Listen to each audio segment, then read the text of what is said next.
ગીર સોમનાથના ઇણાજમાં આવેલું અશ્વ ઉછેર કેન્દ્ર આજે અનેક અશ્વની નસલને સાચવી રહ્યું છે। આઝાદી પહેલા જે કાઠિયાવાડની નસલના અશ્વની સંખ્યા 5000 જેવી હતી તે સંખ્યા હવે માંડ 500 જેટલી થઈ છે। જેમાં હવે 1985થી ચાલતું ઇણાજનું અશ્વ સંવર્ધન કેન્દ્રમાં હાલ કાઠિયાવાડી નસલના અશ્વનું સંવર્ધન કરવામાં આવી રહ્યું છે। હાલમાં શુદ્ધ બ્રીડના અશ્વની કિંમત 8 થી 10 લાખ સુધી આંબી જાય છે।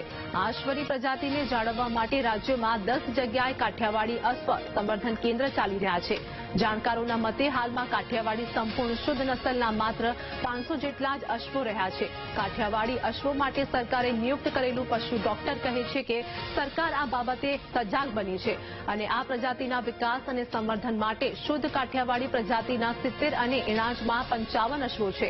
આ ઉપરાંત રાજ્યમાં 10 સ્થળે વાલીઘોડા અશ્વ સંવર્ધન કેન્દ્રો ચાલે છે, જેમાં પોરબંદર, અમરેલી, સુરેન્દ્રનગર, ભાવનગર જિલ્લામાં તેમજ સાવરકુંડલાના નાગેશ્રી, બોટાદ, પાડિયાદ, સાવરકુંડલામાં સબ સેન્ટર ચાલે છે।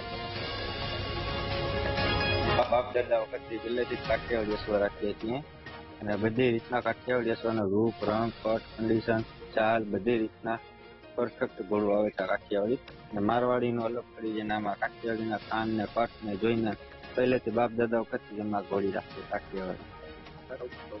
ભાવ તો તેનો આ કાઠિયાવાડી અશ્વનો તો કોઈ લિમિટ જ નથી કે ઘોડું જોઈને જ ભાવ કરે છે। અંદાજે કેટલો રહેશે? અંદાજે લાખ રૂપિયા, 1.5 લાખ, 2 લાખ જેવું ઘોડું તેવો ભાવ હોય છે કન્ડિશન પ્રમાણે। કાઠિયાવાડી અશ્વની વાત કરીએ તો ભાઈ કાઠિયાવાડી અશ્વ છે તે અન્ય અશ્વના મુકાબલે આની અંદર સમજણ શક્તિ વધારે છે, જલ્દી ટ્રેન થાય છે। આની રેવલ સાલ છે ખૂબ પ્રખ્યાત છે અને આપણે 1813ની અંદર ક્વિન્ટીન ડ્રેગન નામની એક કાઠિયાવાડી રેજિમેન્ટ આવતી હતી। તેના સંચાલકનું પણ એવું માનવું હતું કે આ અશ્વ છે એ લાંબી સાલની અંદર ઓછું થકાન અને રેવલ સાલ અને અસવારને ઓછો ટૂંકમાં આપણે કહીએ થાકોડો લાગે એ ટાઈપની આની હાલ છે। કાઠિયાવાડી અશ્વ છે તે રેવલ સાલમાં અવ્વલ છે અને આઝાદી પૂર્વે આ અશ્વની સંખ્યા 5000 આસપાસ હતી, જે ઘટી અને આજે 500 આસપાસ જેવા થઈ રહી છે।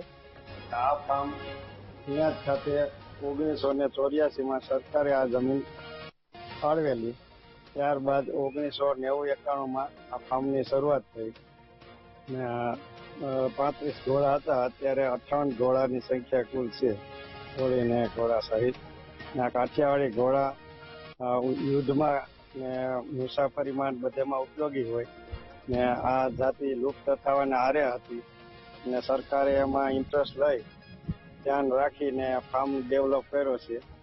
એને હિસાબે આ બ્રીડિંગ માટે ઘોડી લઈ આવે ત્યારે મફત સર્વિસ આપે છે નેચરલ ને આવું ફાર્મ બીજું હિંગોળગઢી છે ને અહીંથી ઉછેરતા ઘોડા નવા હોય મેલ ઘોડા તેને બીજા ઉપકેન્દ્ર માટે ફાળવવામાં આવે છે।